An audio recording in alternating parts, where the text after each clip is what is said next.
Are we seriously paying someone this much to babysit spreadsheets? Carter Wells' voice cut through the glass-walled executive suite with the precision of a surgical blade. He stood at the head of the conference table, one hand gesturing dramatically at the projection screen behind him, the other clutching a tablet like it contained irrefutable evidence of corporate waste. The spreadsheet displayed on the wall showed my compensation package highlighted in aggressive red. $685,000. Annually, plus benefits and deferred bonuses tied to client retention metrics spanning 14 years of meticulous work. I was standing near the beverage cart approximately 30 feet away, ceramic mug suspended halfway to my lips.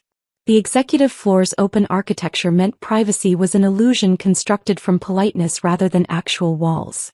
Through the transparent conference room barriers, I had an unobstructed view of our new Vice President of Strategic Operations holding court before our Chief Financial Officer, 2 members of the board's audit committee, and our recently installed CEO. Carter Wells was 34 years old. His LinkedIn profile prominently featured his Wharton MBA, a brief stint at McKinsey, and 3 years as a consultant specializing in corporate restructuring. He joined Crest Global Solutions exactly 7 weeks ago, arriving with the kind of supreme confidence that comes from dismantling organizations without having built anything lasting yourself. This represents exactly the kind of bloated legacy spending that's strangling our operational efficiency, he continued, expanding the spreadsheet to show departmental comparisons. We're hemorrhaging resources on positions that made sense in 2010 but are completely redundant in today's automated environment. I remained motionless, watching this performance unfold with the detached interest of someone who'd witnessed similar corporate theater at 3 previous companies. The difference was that previously I'd observed from a safe distance as other departments faced the efficiency axe. This time the blade was aimed directly at me. What Carter Wells didn't know, what none of them seated in that conference room had bothered to discover, was that 4 years ago when Vanguard Capital Partners acquired Crest Global Solutions through a complex leveraged buyout, my attorney had negotiated something extraordinary into my employment agreement. Something buried in Article 12, Section 7, Subsection D. Something I'd explicitly outlined in a detailed memorandum sent to Legal Counsel, Human Resources, and Executive Leadership exactly 19 days ago. That memo had been acknowledged with a brief email from our General Counsel. Received. Will review and follow up as needed. No follow-up ever materialized. Human Resources filed it in whatever digital archive they used for documents they considered procedural noise. And now, as I watched Carter Wells circle my compensation like a predator who'd spotted vulnerable prey, I understood we were about to discover precisely what happens when new management ignores institutional warnings. By this time tomorrow, Crest Global Solutions would realize they hadn't simply eliminated a redundant position. They'd triggered a contractual cascade that would result in $1.5 billion in combined client withdrawals, regulatory exposure, accelerated compensation clauses, and penalty provisions that would fundamentally alter the company's financial trajectory. But I'm getting ahead of myself. Let me start from the beginning. My name is Tinsley Drake, and 6 months ago I was the Senior Director of Risk Architecture and Regulatory Compliance at Crest Global Solutions, a financial technology and data analytics firm headquartered in Manhattan with satellite offices in London, Singapore, and Chicago. The title doesn't inspire much excitement at social gatherings. People's eyes tend to glaze over when I explain what I actually do. But that title represented the difference between a $6.8 billion company operating smoothly within the complex regulatory frameworks governing financial services and that same company facing catastrophic federal enforcement actions. I'm 43 years old. I studied economics at Columbia, then earned my law degree from NYU while working full-time as a compliance analyst at a mid-sized investment bank. I spent 6 years at the Securities and Exchange Commission as a senior examiner in their enforcement division, developing expertise in the exact regulatory frameworks that keep financial services companies from imploding under federal scrutiny. Crest recruited me away from a direct competitor in 2011, right when the Dodd-Frank Act was reshaping the entire regulatory landscape and companies were desperately seeking people who understood both the letter and spirit of the new enforcement environment. My husband, Jacob, is a structural engineer who designs bridges and transit systems. Our son, Logan, is in his sophomore year at Cornell studying applied mathematics. Between his tuition, our mortgage on a brownstone in Brooklyn Heights, and the comfortable upper-middle-class life we'd constructed over 2 decades of dual professional incomes, my $685,000 annual package wasn't excessive. It was appropriate compensation for someone who'd built and maintained the invisible infrastructure keeping a multi-billion-dollar company compliant with 23 different regulatory bodies across federal, state, and international jurisdictions. My work at Crest wasn't the kind that generated headlines or closed major deals. I didn't manage profit and loss statements or pitch new clients. Instead, I designed and maintained the complex compliance architecture that allowed everything else to function. SEC regulations, FINRA oversight, state banking commissioners, international data privacy frameworks, anti-money laundering protocols, consumer protection statutes. Each regulatory body with its own requirements, reporting schedules, examination protocols, and enforcement philosophies. I knew which specific examiner at which particular agency cared about which compliance markers. I understood which regulations carried serious enforcement teeth and which ones were essentially performative box-checking exercises. I knew how to structure our systems so that when regulatory auditors arrived for surprise examinations, every document they requested was already organized, cross-referenced, and defensible. That knowledge doesn't transfer easily. It can't be distilled into a training manual or uploaded to a knowledge management database. It exists in pattern recognition developed across 19 years of watching regulatory environments evolve, understanding how enforcement priorities shift with political administrations, and building relationships with the actual decision-makers who determine whether your company faces a warning letter or a $50 million penalty. Crest's client base consisted of 63 institutional investors collectively managing $1.2 trillion in assets. Pension funds, university endowments, sovereign wealth funds, insurance companies, mutual fund families. These weren't organizations that tolerated even the appearance of regulatory uncertainty. They purchased our analytic services and data platforms, but what they really bought was our compliance reputation. That reputation rested almost entirely on frameworks I'd designed, relationships I'd cultivated, and institutional knowledge I'd accumulated over 14 years. None of this registered as valuable to Carter Wells when he arrived last October. He'd been recruited directly by our new CEO Lydia Vance, who joined 8 months earlier following the Vanguard acquisition. Lydia came from a pure technology background. She'd spent 12 years at various Silicon Valley companies, most recently as COO of a cloud infrastructure provider. She spoke fluently in the language of operational efficiency, scalable systems, and resource optimization. Her vocabulary included phrases like legacy cost structures and modernization initiatives, but notably lacked any deep understanding of regulatory complexity in financial services. Carter Wells was her hand-picked hire. Her vision for transforming what she repeatedly called our antiquated operational model into something more aligned with her previous tech industry experience. I first encountered him during an all-hands operations meeting in late October. He stood at the front of our largest conference room wearing an impeccably tailored suit and radiating the particular brand of confidence that comes from never having experienced significant professional failure. Behind him, a presentation deck was already loaded, the title slide promising Operational Excellence Through Strategic Transformation. I've dedicated my first 45 days to conducting a comprehensive operational audit, he announced, advancing to a slide showing various departmental expense ratios compared against what he termed industry optimization benchmarks. What I've discovered represents significant opportunity for structural improvement and cost rationalization. He talked enthusiastically about automation, artificial intelligence-driven compliance monitoring, and eliminating what he called redundant human oversight in areas where technology solutions have matured sufficiently. His slides compared our compliance expenditures to carefully selected industry benchmarks, companies that had either faced substantial regulatory penalties in recent years or hadn't existed long enough to encounter serious enforcement scrutiny. We're substantially overstaffed in certain legacy functions, he said, his eyes scanning the assembled employees with practiced concern.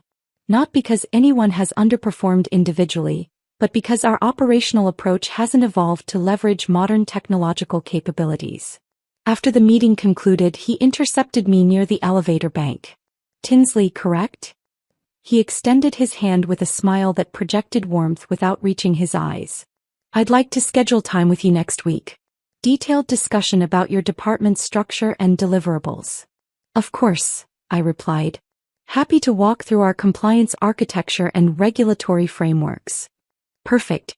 And please bring comprehensive documentation about your systems and processes. I want to understand what can be automated effectively and what genuinely requires human judgment and expertise." That conversation should have served as my first clear warning signal.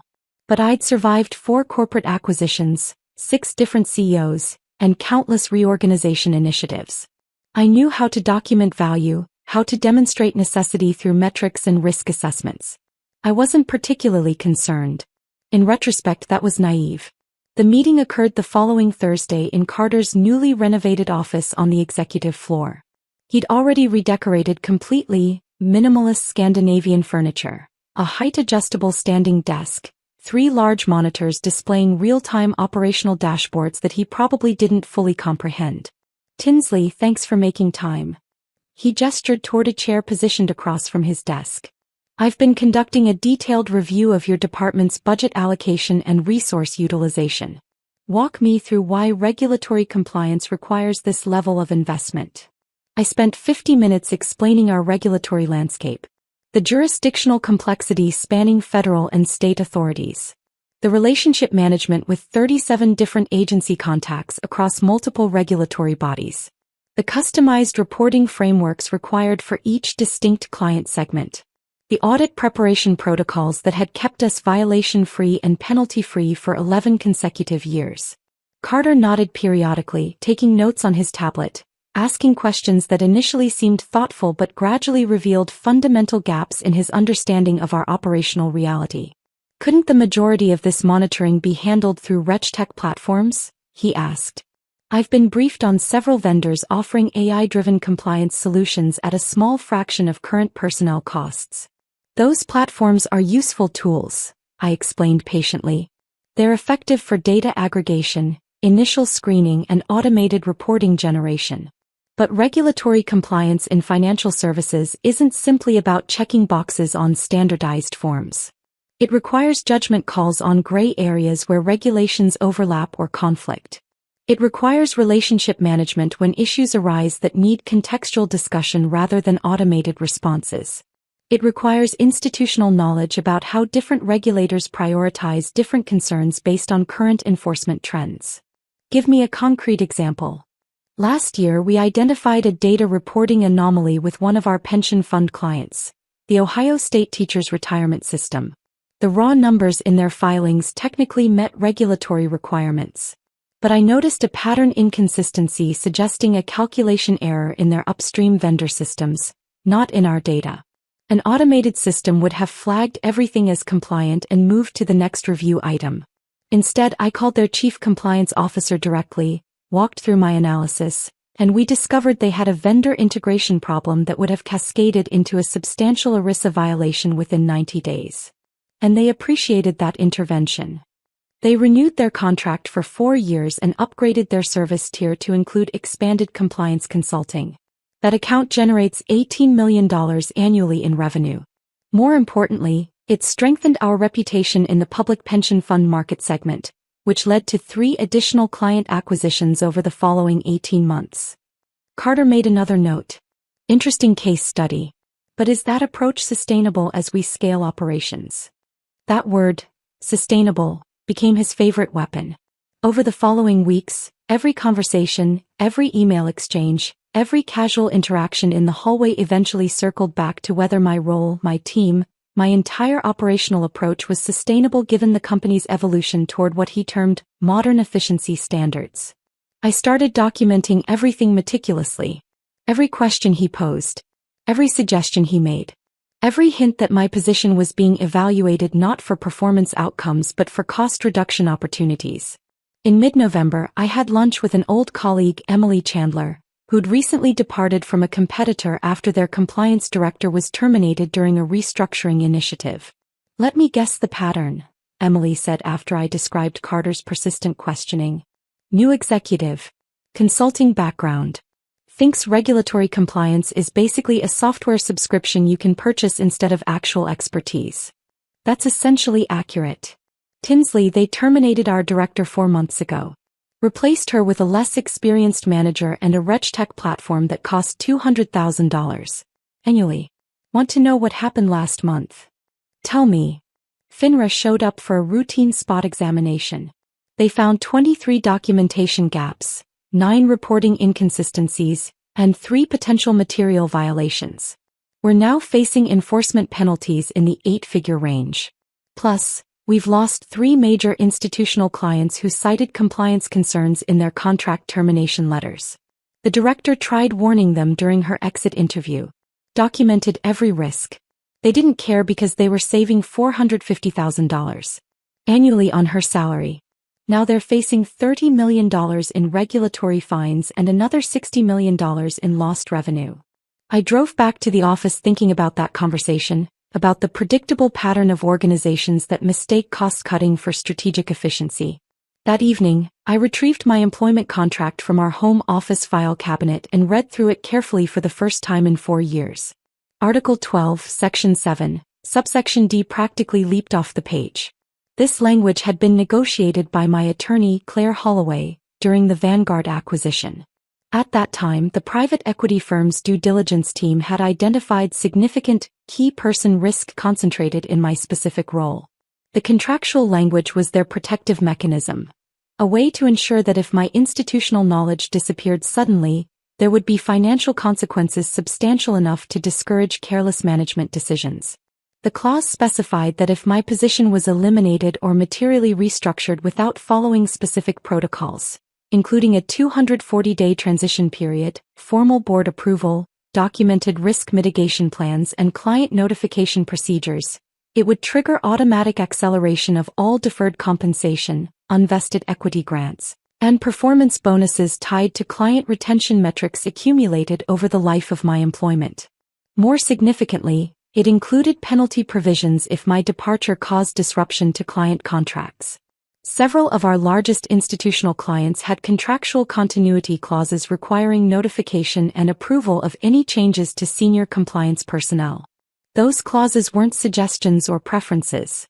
They were contractual rights with termination provisions allowing clients to exit agreements without penalty if those requirements weren't satisfied. I'd warned Vanguard about these complexities during the acquisition due diligence. They'd built these protections specifically because their financial analysis clearly demonstrated what would happen if institutional knowledge concentrated in key roles disappeared suddenly without proper succession planning. But that was 4 years ago. New executive leadership, new operational priorities, new managers who hadn't participated in those original negotiations and apparently hadn't bothered reviewing the documentation. On November 18th, I drafted and sent a formal memorandum to Carter Wells, Lydia Vance, our General Counsel Simon Foster and our board liaison. Subject line: Compliance Role Restructuring, Contractual Considerations and Risk Assessment. I outlined Article 12, Section 7, Subsection D explicitly, including the full text of the clause. I detailed the client contract implications, attaching a spreadsheet showing which specific institutional clients had continuity requirements in their master service agreements. I included a comprehensive risk assessment projecting potential exposure if my role was eliminated without following the contractual protocols. Carter responded within 90 minutes via email. Thanks for the input. We'll take this under advisement as we finalize our operational planning. Simon Foster, our General Counsel, sent a separate message. Tinsley, I'll review the contractual language with our outside counsel and coordinate with H. Appreciate you flagging this. That was the entirety of their response. No follow-up meeting. No detailed review session. No indication they understood the magnitude of what I'd outlined. Just acknowledgement and filing away. 3 weeks later, I received a calendar invitation. Strategic Workforce Planning Session, Executive Conference Room, all leadership. Date, December 6th. Time, 9 a.m. I knew immediately what this meeting represented. The choreography was too familiar from observing similar sessions at other companies. These aren't collaborative discussions about organizational development. They're carefully scripted termination events with witnesses present to document that proper procedures were followed. The night before the meeting, I sat in our home office in Brooklyn reviewing my comprehensive documentation folder. Jacob came in around 10:30 p.m. carrying tea. "You're still working," he observed, setting the mug on my desk. "Preparing for tomorrow's meeting." He'd overheard enough of my phone conversations with Claire over the past month to understand something significant was developing. The workforce planning session. "Yes. Are they planning to terminate you?" "That appears to be the likely outcome." He sat in the chair across from me, his engineering mind already processing scenarios. "Tinsley will manage financially. You know that. You'll find another position easily. Your reputation in the industry is exceptional." "I know we'll be fine," I said. "But this isn't primarily about finding another position. This is about them understanding what they're actually eliminating." "What do you mean?" I showed him the contract language, walked through the exposure calculations Claire had prepared, explained the client contract implications in detail. Jacob read through everything silently, his expression shifting from concern to something resembling amazement. "They really didn't review any of this," he said finally. "The new leadership team. They weren't part of the original acquisition negotiations. Carter has been here less than 2 months. Lydia came from a completely different industry. They see numbers on a spreadsheet representing cost, not the systems that actually protect those numbers from regulatory catastrophe." "So what happens tomorrow?" "Tomorrow they learn what expensive actually means." I arrived at the office at 8:45 a.m. The executive conference room occupied the northeast corner of our 28th floor headquarters. Floor-to-ceiling windows offering views of Lower Manhattan and the East River. Beautiful setting for what was essentially a corporate execution. The room filled quickly. Lydia Vance at the head of the table, her expression professionally neutral. Carter Wells to her right, laptop already connected to the projection system. Simon Foster reviewing documents on his tablet with unusual intensity. 3 Vanguard board observers, including their lead investment director, a sharp-eyed woman named Elizabeth Hartwell who'd been asking increasingly pointed questions during quarterly reviews. Our CFO, Wyatt Cooper, looked distinctly uncomfortable, adjusting his tie repeatedly and avoiding direct eye contact with anyone. Carter stood and activated the presentation. "Good morning, everyone. Thank you for attending this important workforce optimization session. As we approach year-end planning and prepare for next fiscal year, it's essential we examine our organizational structure with fresh perspective and strategic clarity." First slide appeared. Operational excellence through strategic restructuring. Today's discussion focuses on legacy operational roles that may no longer align with our growth trajectory and modern operational capabilities. Next slide showed departmental expense breakdown. Regulatory compliance represented 31% of operational overhead, highlighted in bright red with an arrow pointing specifically to my position and compensation. "Now, I want to be absolutely clear," Carter continued, his tone carefully modulated for maximum reasonableness. "This discussion isn't about individual performance or historical contributions. Tinsley Drake has been a valued team member throughout her tenure. However, compliance technology has advanced substantially. Automated platforms can now handle regulatory monitoring with 99.7% accuracy at a fraction of current personnel costs." Past tense. Has been a valued team member. Not is. The language choice was deliberate. Another slide appeared. Compliance Modernization Roadmap. Phase 3 showed legacy role transition, with estimated annual savings of $740,000. No name listed, but everyone in the room knew exactly which position that represented. Elizabeth Hartwell from Vanguard spoke up, her voice measured. "What's the transition timeline here? And what risk mitigation protocols are being implemented?" "Excellent questions," Carter replied smoothly. "We're proposing a 90-day knowledge transfer period to our newly hired compliance manager, with full transition to automated monitoring systems by March 1st. 90 days. Not the 240 days required by my contract." Simon Foster raised his hand slightly. "Have we conducted a comprehensive review of the contractual implications of this restructuring?" "HR has confirmed that all employment agreements include standard at-will termination provisions," Carter said confidently. This is a legitimate business efficiency decision fully within our operational authority. Standard provisions. He clearly hadn't read Article 12, Section 7, subsection D. Or he had read it and fundamentally misunderstood its implications.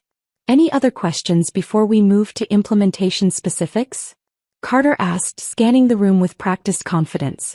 I could have remained silent. Let them continue their presentation, sign their paperwork, congratulate themselves on decisive leadership and operational efficiency. But sometimes the most effective tactical response is the one nobody anticipates.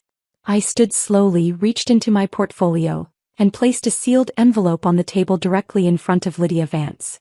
I'd like to save everyone considerable time and legal expense, I said calmly. The room went completely silent. Carter's confident expression flickered momentarily. Tinsley, there's no need for theatrical gestures, Lydia said, attempting to maintain control of the meeting. We haven't even discussed the transition support package and severance arrangement yet. I removed my building access badge and security credentials, placing them on top of the envelope. The plastic hitting would made a sharp sound in the silent room. Inside that envelope is my resignation, effective immediately, I said, looking directly at Lydia. Also included is a copy of Article 12, Section 7, subsection D of my employment agreement, along with a detailed analysis prepared by my attorney regarding contractual exposure and client contract implications. I believe your legal team will want to review this material very carefully and very quickly. Simon Foster had already reached for the envelope. He opened it, scanned the first page, then flipped to the contract excerpt. I watched his face transform, eyes widening incrementally, jaw tightening, color draining slightly. What does it say? Lydia asked, her voice sharp now, the professional neutrality cracking. Simon looked at Carter, then at Elizabeth Hartwell, then back at the documents. It's a key person protection clause. If Tinsley's role is terminated or materially restructured without a 240-day transition period and formal board approval, it triggers immediate acceleration of all deferred compensation, unvested equity grants, and performance bonuses accumulated over her entire tenure. The room went completely quiet except for the subtle hum of the building's HVAC system. How much acceleration are we discussing? Wyatt Cooper asked, his voice strained. Simon was still reading, his finger tracing lines of text with increasing concern. 14 years of deferred performance bonuses indexed to client retention metrics and company valuation. Equity adjustments tied to the Vanguard acquisition terms. Plus. He paused, reading more carefully. Plus penalty provisions if her departure causes client contract disruptions. Several major institutional clients have termination rights if senior compliance personnel change without proper notification and approval. Carter had gone visibly pale. That wasn't included in the HR summary documentation. HR doesn't review executive protection clauses, Simon said quietly. Those are negotiated directly during acquisitions and maintained by legal counsel. They're not part of standard employment documentation. I pushed my chair back from the table. Thank you for the opportunity to contribute here. I wish everyone stability and success in the coming months. As I walked toward the door, I heard Lydia's voice, tight and controlled now. Simon, what's our total exposure here? Give me a preliminary number. I didn't wait for his answer. The door closed behind me with a soft click that felt remarkably final. By the time I reached the parking garage, my phone was already buzzing insistently. 6 missed calls from office numbers I recognized but chose not to answer. There's a specific window after a decision like this. Too early for consequences to materialize, too late for prevention. I sat in my Lexus for several minutes, looking back at the glass and steel tower housing 940 employees who had no idea what was about to unfold across the next several weeks. I pulled out my personal phone and called Jacob. Hey. His voice was warm, probably between project meetings. I resigned, I said simply. Pause. Are you okay? Yes. Better than okay actually. Can you leave work early today? I think we should discuss what happens next before this becomes a media story. Tinsley, you're making me nervous. What's happening? Nothing to be nervous about. Things are about to become very complicated at Crest, and I want you to understand the complete picture before it reaches the business press. After we ended the call, I drove home through Manhattan traffic in unusual silence. No music, no podcasts, just anticipation of watching a carefully constructed system execute exactly as designed. Back in that conference room, I knew what was unfolding without being present. Legal teams don't panic visibly or dramatically. They panic methodically with spreadsheets and liability assessments and urgent calls to outside counsel. Simon would be pulling contract files, calling Vanguard's legal team, running exposure calculations that worsened with each iteration. That afternoon, my former colleague Aidan Brooks texted from his personal phone. Emergency legal meeting. All senior leadership. What the hell did you do? I texted back. Read my contract. Article 12, Section 7, Subsection D. Holy shit. By 6 p.m. the first client inquiry had arrived. Not to me but to Crest's General Compliance inbox. New York State Common Retirement Fund, managing $268 billion. In assets, asking a straightforward question. Who was now certifying their quarterly regulatory filings under the protocols established in their master service agreement? There was no answer available. Nobody else at Crest held the specific certifications required. My replacement would need minimum 24 months of training, examination, and supervised experience to achieve comparable credentials, assuming they could find someone with the right combination of legal background, regulatory experience, and institutional knowledge. Another inquiry followed within an hour from the California State Teachers' Retirement System. Were their contractual continuity provisions still satisfied under the new compliance structure? Those provisions, buried in an 800-page master service agreement, referenced my specific position and certifications explicitly. Not my name personally but the functional role I held. At 9:30 p.m. Claire called. Tinsley, I've been reviewing the situation as it's developing. This Article 12 provision is executing exactly as written. I know. Are you prepared for full enforcement? The exposure calculation is going to be substantial. What are the current preliminary numbers? I heard papers shuffling on her end. Direct compensation acceleration if triggered immediately. Approximately $11,400,000, but that's before secondary cascade effects. Secondary effects? Client contract clauses. 7 of your largest institutional clients have termination rights if you leave without proper transition protocols. I'm seeing potential exposure in the hundreds of millions if this cascades through their entire client portfolio. Inside Crest, Carter was likely arguing with anyone who would listen that I had resigned voluntarily, that nothing had technically been terminated, that contract language could be interpreted flexibly depending on circumstances. But contracts don't interpret themselves based on desired outcomes. They execute based on clear, unambiguous triggers written precisely to prevent the kind of flexible interpretation Carter was probably advocating. The clause wasn't punitive in intent. It was protective, written during the Vanguard acquisition when due diligence had revealed dangerous concentration of institutional knowledge in my specific role. If that role ended without proper protocols, automatic safeguards activated to compensate for the disruption. By midnight Friday, their finance team had run initial exposure scenarios. By Monday morning, they ran them again with expanded parameters. Each iteration revealed additional contractual linkages and cascade effects nobody had anticipated. What their analysis discovered was the network effect built into the system. My role wasn't operationally isolated. It was referenced directly or indirectly in continuity provisions across multiple high-value client agreements. Those agreements had cross-default language. Disruption in one contractual area created leverage in others. New York State Common Retirement Fund, for example, had a clause allowing asset withdrawal without penalty if their designated compliance contact was removed without 240 days notice and documented board approval. Their account generated $185 million annually in service fees. California State Teachers' Retirement System had similar language triggered by changes to senior compliance personnel without proper notification. Their exposure: $290 million annually. When you build systems specifically designed to survive regulatory stress and institutional scrutiny, those same systems become unforgiving when stress is introduced artificially through careless management decisions. Friday afternoon, Lydia called from her personal cell phone. Tinsley, we need to talk. This situation has escalated significantly. I'm listening. Legal counsel is projecting total exposure that could exceed 9 figures if institutional clients start exercising termination rights under their continuity clauses. This goes far beyond your individual compensation. That seems like a reasonable projection based on the contractual architecture. A long pause. Is there any way to resolve this? Some kind of arrangement that satisfies the contractual requirements while minimizing disruption. I was sitting in our living room watching afternoon light filter through the windows overlooking our quiet Brooklyn street. Normal Friday afternoon in our neighborhood while downtown Manhattan was probably in complete crisis mode. Lydia, the contract language is extremely specific.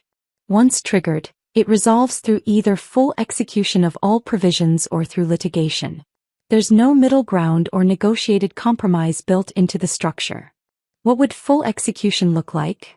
Complete acceleration of all deferred compensation plus applicable penalties plus whatever client attrition occurs naturally from the disruption. And that assumes you can prevent the worst cascade scenarios. And litigation? Litigation would freeze all affected client accounts pending resolution, trigger additional default clauses across multiple agreements, and likely involve SEC oversight since it affects public pension fund assets and fiduciary responsibilities. You'd also be litigating against me while simultaneously trying to reassure institutional clients that your compliance infrastructure is stable.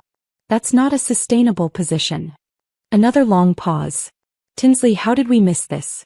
How did this not come up in our planning process? You didn't miss it, Lydia. You were warned explicitly in writing 3 weeks ago. You chose not to take it seriously. After I ended the call, Jacob came into the living room. That was Lydia. Yes. What did she want? To know if there's a way out that doesn't involve full contractual execution. Is there? I showed him the contract language again, the exposure calculations Claire had updated that afternoon. Only one way out. Pay everything that's contractually owed and hope institutional clients don't exercise their termination rights anyway. By Monday morning, their finance team had finalized preliminary exposure calculations. $1.5 billion in combined projected exposure. Not theoretical anymore. This represented a material recalculation of Crest Global Solutions' entire enterprise value. The board convened an emergency session Monday evening. I wasn't invited, obviously, but I could envision it clearly. Closed conference room. Catered dinner nobody touched. Slow, uncomfortable realization settling over everyone present that this wasn't a negotiation. It was a contractual execution they triggered themselves. Elizabeth Hartwell from Vanguard would have asked the obvious question, how did we miss this during our operational oversight? The answer was straightforward. They hadn't missed it during the original acquisition. They'd built these protections specifically because they understood the risk of losing concentrated institutional knowledge. But new management had ignored that institutional memory. Carter reportedly argued until his voice failed that the clause was excessive, unintentional, that nobody could have reasonably predicted this magnitude of exposure. But Simon didn't argue back. He didn't need to. Contracts don't care about intention or reasonableness. They care about execution. The call came Wednesday evening. William Ashford, Vanguard's managing partner, a man whose name rarely appeared in public press but whose decisions shaped billions in private equity investments across multiple portfolio companies. Tinsley, thank you for taking my call. His voice was measured, professional, devoid of emotion. I've been thoroughly briefed on the situation. The board recognizes there were substantial failures in how this restructuring was handled. Substantial failures. Corporate euphemism for catastrophic miscalculation. We'd like to resolve this efficiently, he continued, in a manner that reflects your contributions appropriately and minimizes disruption to our clients and investors. My attorney has outlined the terms required for contractual resolution, I said calmly. Pause. Yes, we've reviewed them carefully. One question. If we execute full settlement within the contractual parameters, does the client cascade stop? Or do we face additional defections regardless? Fair question. I respected the directness.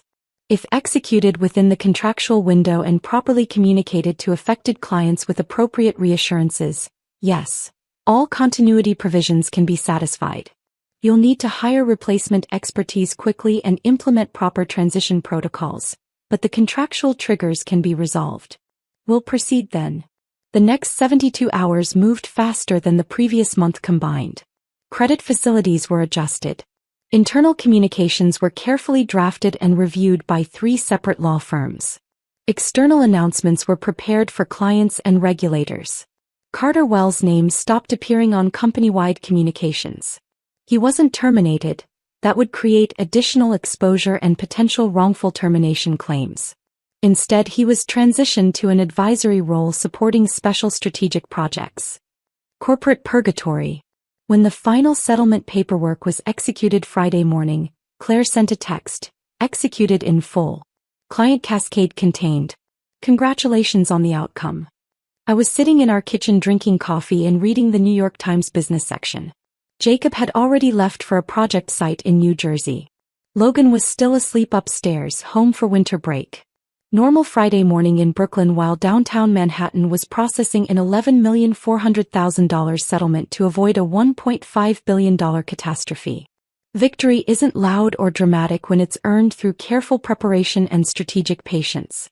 There's no celebration, just quiet satisfaction that meticulous planning met opportunity exactly as designed. Within 10 days, discreet messages began arriving through my professional network. Not from recruiters or headhunters but from managing partners, chief investment officers, board chairs. People who understood exactly what had happened without requiring detailed explanations. They didn't ask why I'd left Crest. They asked what I could build for them. One conversation stood out distinctly.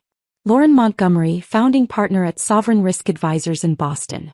We spoke for nearly 3 hours on a Tuesday morning while I sat in our home office. Tinsley, we don't need you to recreate what you did at Crest, she said.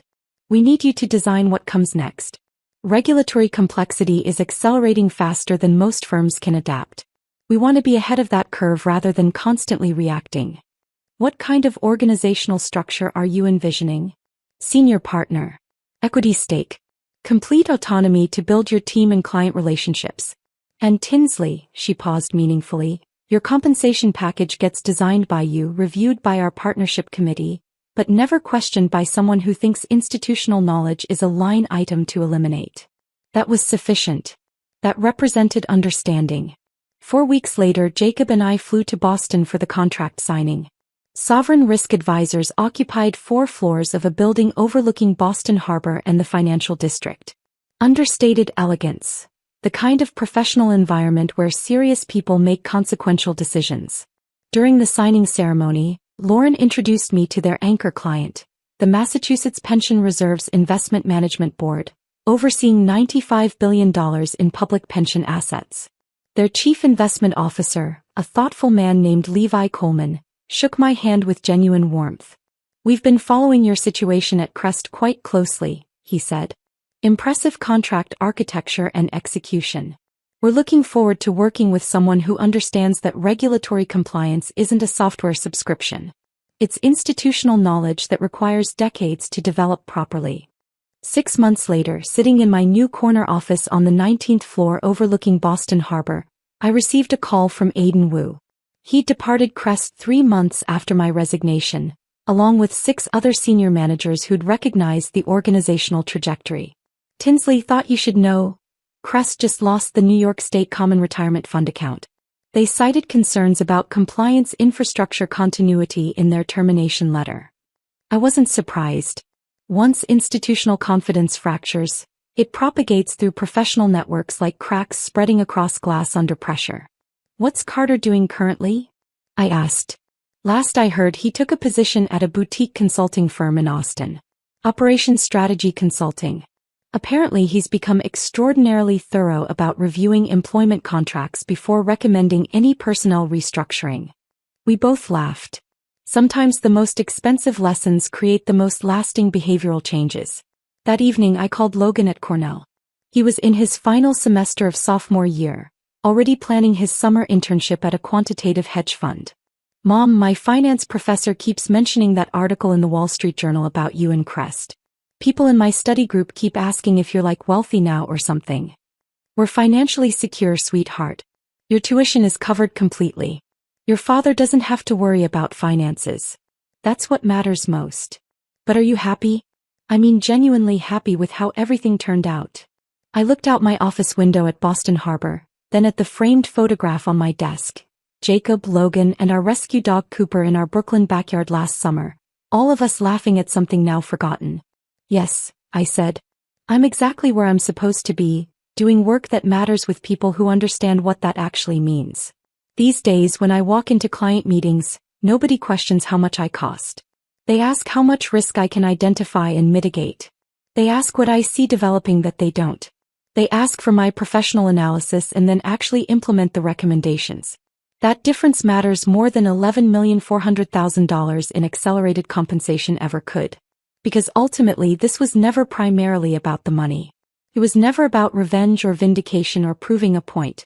It was about being valued for who you are, respected for what you know, and compensated appropriately for what you protect. Sometimes you have to walk away from everything you've built over 14 years to discover what you're genuinely worth. And sometimes, if you've prepared carefully enough and documented thoroughly enough, the system protects itself through mechanisms designed precisely for that purpose. Carter Wells taught me an important lesson that morning in the conference room, though not the lesson he intended. He taught me that people who view you as a line item to eliminate are exactly the people you should never work for in the first place. And when you finally find people who see you as the solution instead of the problem, people who understand that institutional knowledge can't be replaced with software subscriptions, that's when you know you've made the right decision. Epilogue. 18 months after my departure from Crest Global Solutions, the company announced a merger with a European financial data provider. The transaction valued Crest at substantially less than pre-merger projections, with analysts citing client attrition in key institutional segments and regulatory compliance infrastructure concerns as contributing factors to the valuation discount. Carter Wells' LinkedIn profile now lists his tenure at Crest as lasting exactly 9 months. His current position description emphasizes strategic advisory services, without mentioning operational restructuring. Lydia Vance departed 6 months after the merger closed, taking a position at a mid-sized technology company far removed from financial services. Her farewell message to staff mentioned different operational philosophies between the merged entities. Simon Foster, the general counsel who'd opened my resignation envelope that December morning, reached out privately last month. We met for coffee in Manhattan when I was in the city for a client meeting. I wanted to apologize, he said, stirring his espresso without drinking it. I received your memo. I read it. And I filed it away thinking it was procedural noise rather than an actual warning. That was negligent on my part. Did you learn from it? I asked. I now personally review every executive protection clause in our employment agreements.